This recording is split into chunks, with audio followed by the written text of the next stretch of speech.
Hey guys, this is Ravenclaw What If. Welcome back to another What If story. Now, before we get into this What If, at least one character so far, I switched genders. Folly, so it's a girl this one. Folly Lucifer. The White Dragon Emperor is going to be a female in this one. So to let you guys know, I know Folly's a little bit older in this, so get that out of the way straight off the bat. So let's get into this What If. A portal opens up into dimensional gap. Ophis appears out of the portal as the portal closed behind her, while carrying a purple egg in her arms. Ophis immediately emanated her power into the egg to protect it from the dimensional gap. Without her protection, the egg wouldn't last long in the dimensional gap. I tongue twister there for a minute there. My beloved Hydra, grow strong. I have so many hopes in you, young one. Silence will return to my realm once again. Don't worry, young one. I will gift you as a boon. Let's go and collect your Longinus, my Void Knight. Ophis rips open a dimensional rift to the realm of the void.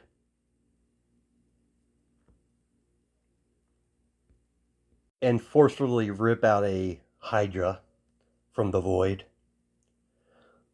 Who dares? Who dares? I'll rip you apart. Who dares rip us from the void? We will annihilate you. The Hydras were overcome with fear,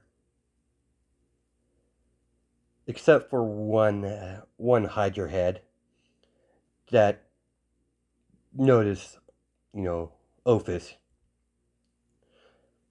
Quite, brother. Lady Ophis. Even though she doesn't have a gender, I'm just going to refer to her, because she normally takes the form of a little girl in this. Before I continue, this is what his Longinus is going to look. So let's give you a visual what his Longinus is going to look like. So, alright, let's get back to the story.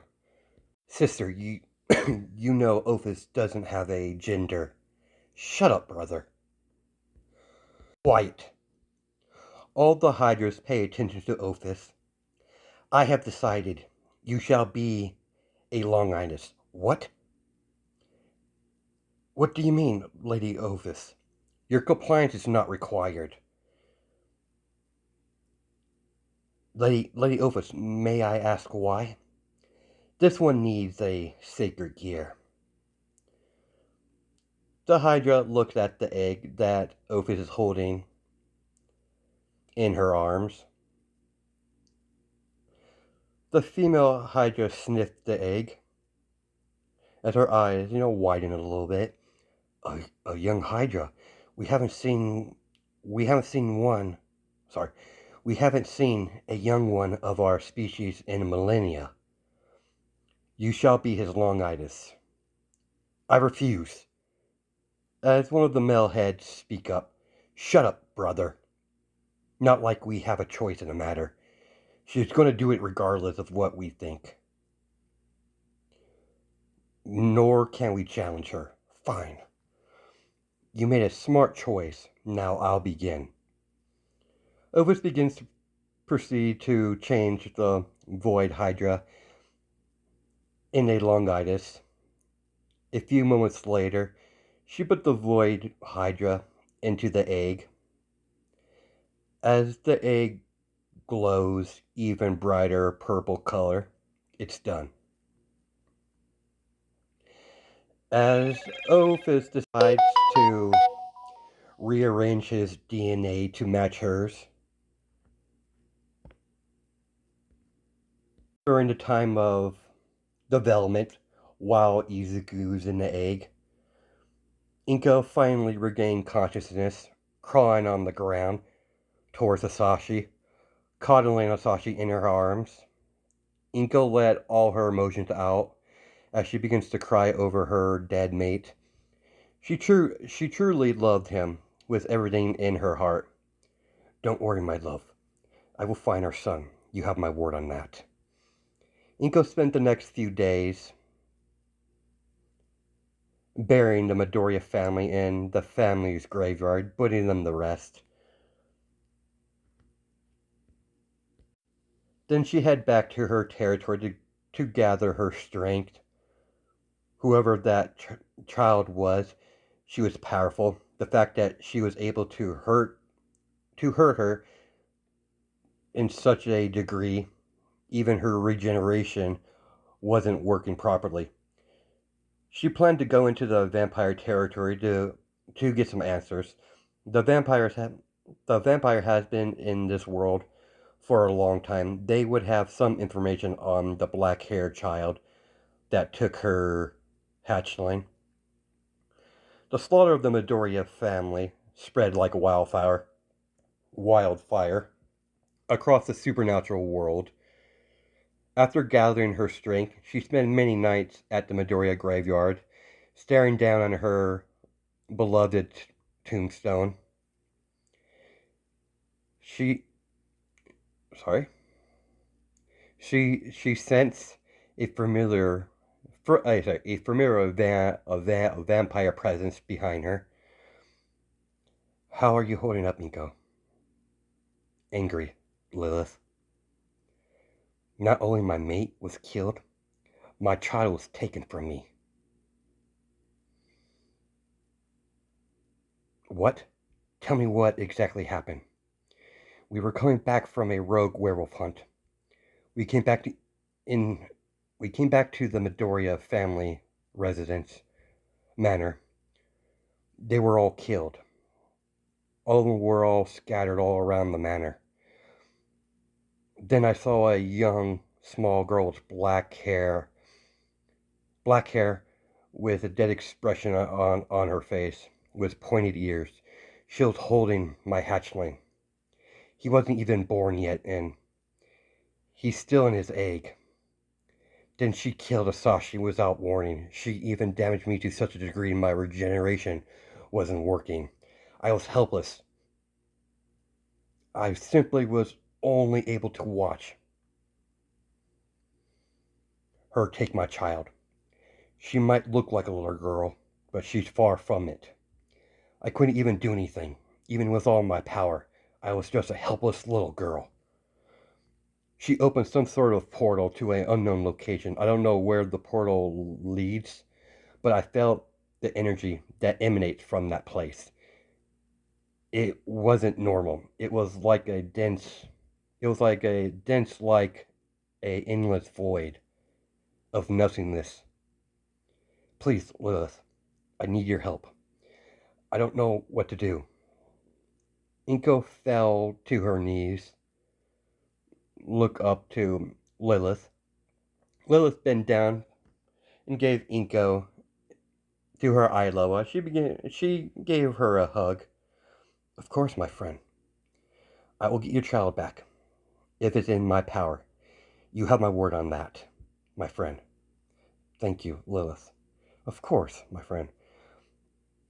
I know you don't care for vampires, but even so, you still formed a friendship with me. You've been a good friend to me, and I'm saddened by the Midoriya's death. I quite enjoyed their presence, especially Asashi. He was a good man. You're coming with me. I'm not going to leave you alone. Lilith moved some of Inko's hair from her face. Sorry. Moved some of her hair, blocking her face, as she leans in to give Inko a kiss on the forehead. There is one being that might shed some light in this being you saw. The first and only vampire dragon. She's old and wise. If anyone knows anything about this being, she would. Inko and Lilith head to the vampire dragon's location in a cave in the vampire territory. Inko felt a chilling sensation when she entered the forest with Lilith.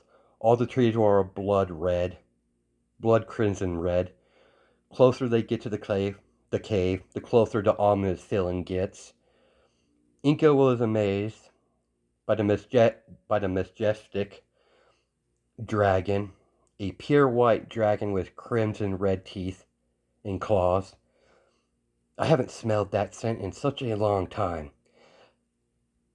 How you been, Lilith? Lady Vex. Indeed, it's been a long time. I've been good. How you been? Good. I've been very well, Lady Lilith. What brings you to my den, and who's that? I don't recognize the scent. This is my friend Inko, the last breathing female Hydra of her race. Hydra! Never thought I would see one in this dimension. Well met, Hydra Inko. I take it this is not a social call? I could tell from the aura that she's emanating from, well, sorry. I take it this is not a social call? I could tell from the aura that's emanating from the Hydra. Unfortunately, yes. A unknown being slaughtered the Midoriya family. I can sense the anger in you, Hydra. You lost someone close to you. But I sense something more in you. Take my claw. I will briefly read your mind to see who this was. Oh, sorry. To see what transpired at the Midoriya residence. But I must ask. I sense a great sadness in you as well. The unknown being that took my hatchling. Sorry, I fucked that up. Unknown being took my hatchling in a unknown portal. I felt the realm she. I felt the realm she. Sorry. I felt the realm she took my son in. It was not natural. Grab onto my claw. If I have any knowledge of this being, I will know right away. Inko walks over to the dragon. As he touches one of the claws, a few seconds later, the dragon's eyes widen. Ophis, the Ouroboros dragon, the affinity dragon god. If the Ouroboros dragon is the one responsible, it's suicide. You can't challenge her. I don't care. She stole my hatchling. I plan to get it back. Very well, Hydra. I see you're dead set on this. I don't have the power to open the dimensional gap from this dimension, but I could get you to the right dimension. But it's going to take a while. What do you mean? I have a mirror that's able to go through the dimensions. But the problem is once you go through it, it will lead you to one of the levels of heaven. And the angels are kind of testy when you invade their territory. If they get him away, they die. There's nothing more terrifying than a mother's drive. As long as you know the dangers, I won't stop you. I'll give you the means to rescue your son, but the rest is up to you. Or hatchling. She doesn't know if it's a male or female. Thank you, Vex. No problem, Lilith. We should leave. I should get ready for the trip. What do you mean, Lilith? You honestly think I was going to allow you to go there alone in a hostile dimension? We not we might not know each other for only a few years, but you're a close friend, and I will not lose another one. And I promise you I was going to help you to return your child. That's exactly what I plan to do, dear. Thank you. No problem. Lilith, I'll contact you when I get the mirror ready. It might take a couple of years. Messing with this sort of thing can't be rushed. I understand you're in a hurry. You should never rush magic. We understand. Inka and Lilith nod at the same time. It's going to take some time to prepare. A few years has passed in a dimensional gap. There's a bright purple light emanating from the Hydra egg. As the Hydra egg starts to slowly crack, Ophis stares at the egg in a bit of curiosity. The egg has grown in size by grows in size. Ophis has never witnessed a birth of a Hydra before. She found this experience quite interesting. The egg immediately emanated a bright purple light when Ophis was able to see. Was able to see again. She sees a 6-year old green haired boy. His hair is long, touching the ground. The young Hydra has a confused expression on his face as he tilts his head when he saw Ophis. Are you my mother? In a way, I am your mother. Come here, boy. The green-haired boy slowly walks up to Ophis. Good. You listen. You listen very well. What are you called, mother? She tilts her head at the young boy. Simply replied with no emotion. Ophis. Ophis. I see. I want a name. Indeed, a name would be convenient. I shall call you Izuku. Izuku? Does that name have any meaning? Not of my knowledge. I simply like the name. So your name shall be Izuku. It's time for you to learn. Learn? As he tilts his head, yes, learn. Ophis placed her forehead against Izuku's forehead, transferring knowledge. How to use magic. Because it is Hydra, because he's a Hydra hybrid, Hydra in general, he can use his abilities by pure instinct. It's in his genetics. Now, Izuku, you have a sacred gear because of your half-human side. You're able to hold the sacred gear, but that will change. What do you mean? Giving her a curious look. When your longitis, when it finally awakens, you will go through a process of changing your human blood into a full Hydra. You will be a Hydra Dragon hybrid. Because of the energy Izuku gave off during his birth, Great Red Apocalypse Dragon took notice. He came to investigate. He was quite curious to this unknown power signature. There is in a dimensional gap. He felt Ophis as well, so he was cautious. He was curious what she was plotting. What do we have here?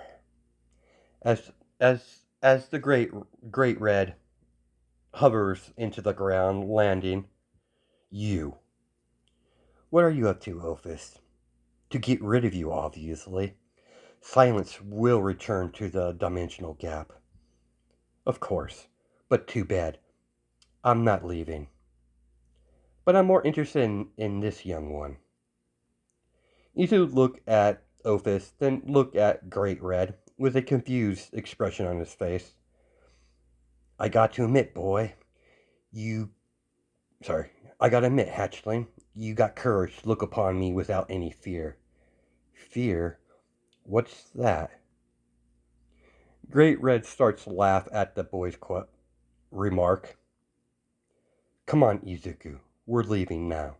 Yes, mother. Mother, that's hilarious. Great Red starts to laugh even more.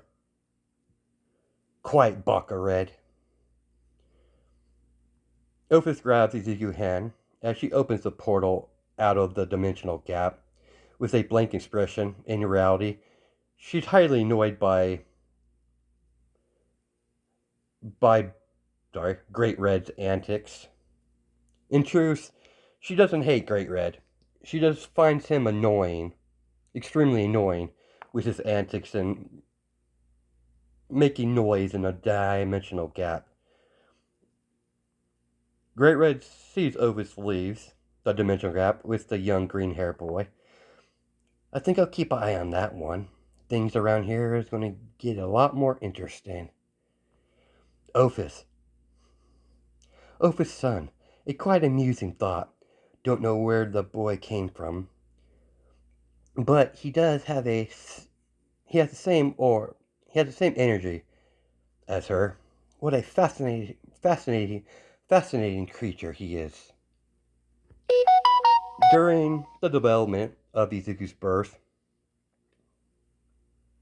in the egg, Ophis changed Izuku's DNA to match hers to officially make him her son.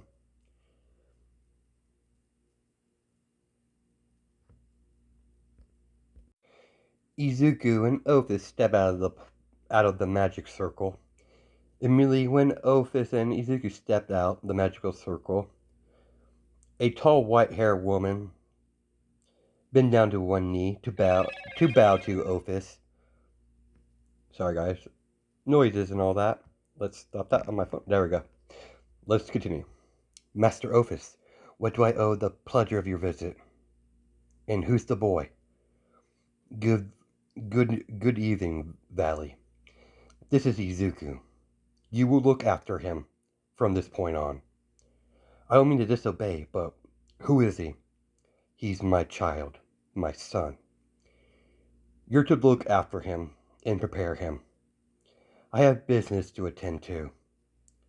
Listen, Izuku. You're to listen to everything Vali says. Do you understand? Understood. Vali, when the time is right, I want you to awaken his sacred gear. Do you understand? He has a sacred gear? Indeed. Understood. It will be done. Ophis, without saying another word, she opens a magical circle and disappear from everyone's view. Izuku, was it? That's the name Mother gave me. And Vali's in her mind, talking to Albion. Vali. What is it, Albion? That boy's not natural. What do you mean, Albion? That young man's a Hydra. A Hydra? Interesting. Was Ophis lying about this young boy being her son? No. Ophis was telling the truth. He has a similar aura to Ophis. I'm guessing she changed his DNA to match hers. We'll talk about this later, Albion. Come here, boy. Let me get a good look at you. Izu walks up to Vali with a curious expression. I'll show you around my place. No one's around at the moment. I'll introduce you to the rest of my team later. Izuku, please follow. A few days later, Vali gathered Vali gathered what members she could. The rest of her team that are not present are on a current job. Alright everyone, listen up. We have a guest for a while. I won't go into much detail into the matter, but look out for him. Will you? Come in, Izuku. Introduce yourself. The door opens up as everyone sees a little boy with long green hair. I am Izuku. Nice to meet you, I guess. He immediately tilts his head with a curious look on his face at all the people he sees in front of him. He's absolutely adorable, Kuroka said. Kuroka immediately took a liking to the boy. Kuroka rushed over to greet Izuku. We have a mission. Kuroka, stay behind and look after the little one. Yeah. She's not paying attention to Vali. You're so huggable, Izuku. And she gives Izuku a big hug, ruffling his hair. As Vali sighs, just don't let anything happen to him. Who's the kid anyways, Vali? Ophis. Everyone has a shock expression on their face. Got it, Vali. I won't let a single thing happen to this adorable green-haired boy. Even though I highly doubt we need to protect him, judging from the aura alone. He's in good hands. Good. Inform me if there's any problems. Izuku, listen to Kuroka. While I'm gone, she's in charge. Izuku simply tilts his head.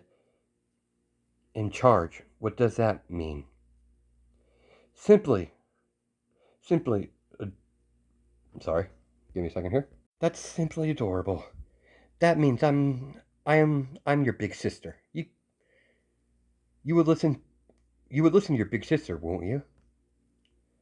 Sister, understood.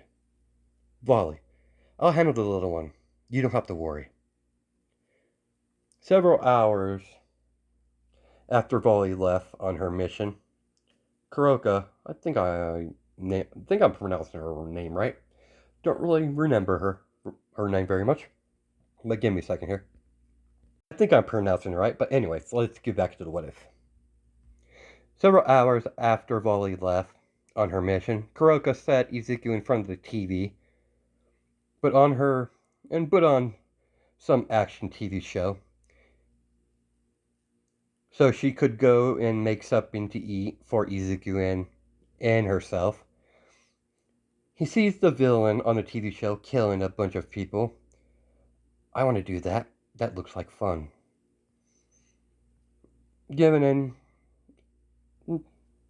a blank expression, when Kuroka was walking into the room where she left Izuku, she dropped a plate of food on the ground, seeing a magical circle underneath Izuku. Before Kuroka could say anything, Izuku disappeared. Shit. Vali's gonna kill me. A Hydra magic circle appeared in an alleyway on Earth. Izuku appeared from the circle. The young Hydra boy is wearing some clothes that Vali gave him to wear. He knows there is a magical barrier nearby, a battle between a couple of fallen angels and stray devils in the midst of a battle. A couple of, stray devils basically, are duking it out. Izuku simply phased into the barrier without breaking it. This barrier was far too weak for him to kept out, and he's far too strong with his aura to break it. It's one of his nifty little abilities he has. He can phase through barriers without no trouble. The young Hydra boy watched the fallen angels create light weapons. He stares at the fallen angel's weapons as he stares down onto his hands.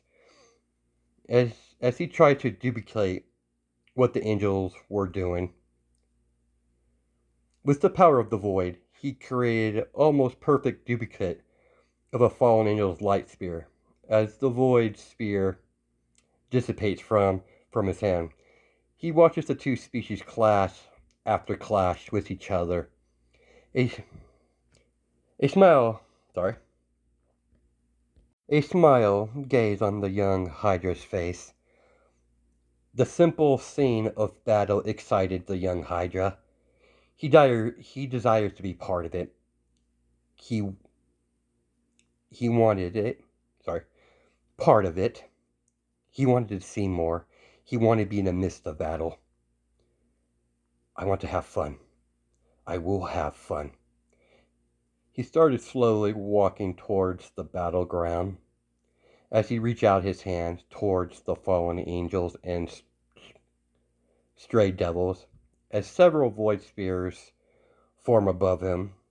He formed his hand in a fist as the void spears shoot off with increased speed.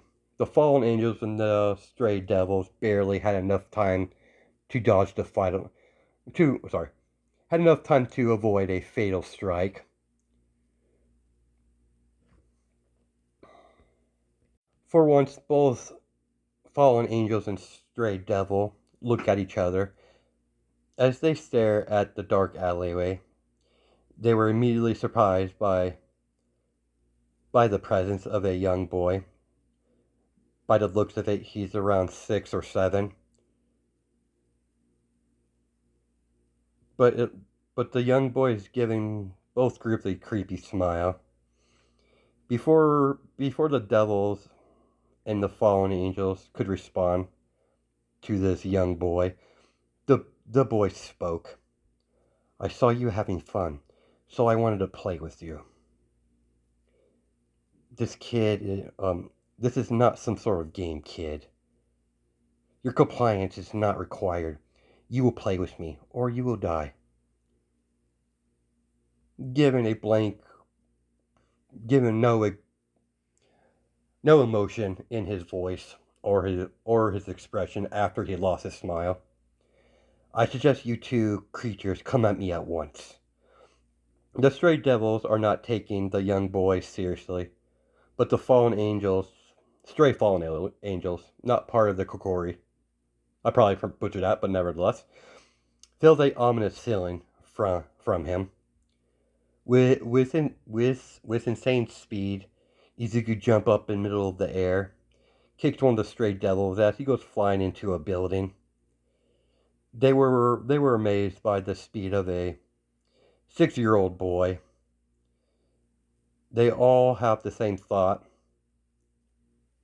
what species he belongs to, and what faction he belongs to as well. They could tell clearly the boy is not human. Izuku snaps his fingers. Hundreds of void spears decorated the sky. Without warning, the void spears rained down upon the devils. The moment it made contact with their skins, the spears explode in a void-like energy, vaporizing the stray devils, leaving a small crater in its wake. The fallen angels took to the skies to avoid the devil's fate. All the fallen angels' eyes widened by the pure destruction by the young boy. Boy, what are you? The fallen angel demanded. They call me Izuku. I am Meihija. I'm having so much fun. I want more. Give me more. Izuku noticed their wings. Void energy pops out of Izuku's back, forming into void wings. As he takes flight, the fallen angels couldn't even react in time. With graceful movements, the lead fallen angel was cut in half. The rest of the fallen angel's eyes widen as they see the boy's arms with black scales with purple claws. With both of his Hydra claws hands stretched outwards towards the rest of the fallen angels, he emanated a black fire, decorating the sky, leaving nothing but ash in his wake. As ash rains down on the city, as the barrier slowly disappears, Izuku smelled a familiar scent. As he hovers down to the ground, Kuroko only arrived at the end of the battle. Thank God you're all right. We're leaving now. She took Izuku's hand, that already took its original shape, as the magic circle appeared underneath them. As he head back to the Folly Manor, from the moment that she got back, she decided to keep a closer eye on the boy. She doesn't want something like this happen again. Folly would wring her neck. A few hours later, one of the peerage appears to investigate the scene. Only thing they found was a unstable stray devil blabbering about a monster. He wasn't making much sense. All the devils could even comprehend what the stray devil was saying was Hydra, Hydra, Hydra, monster. Kill me. He's gonna get me. That's ranting. As that's where we're going to stop it. Hope you guys have a good night and day. Enjoy my time zones, and I'll catch you in the next video.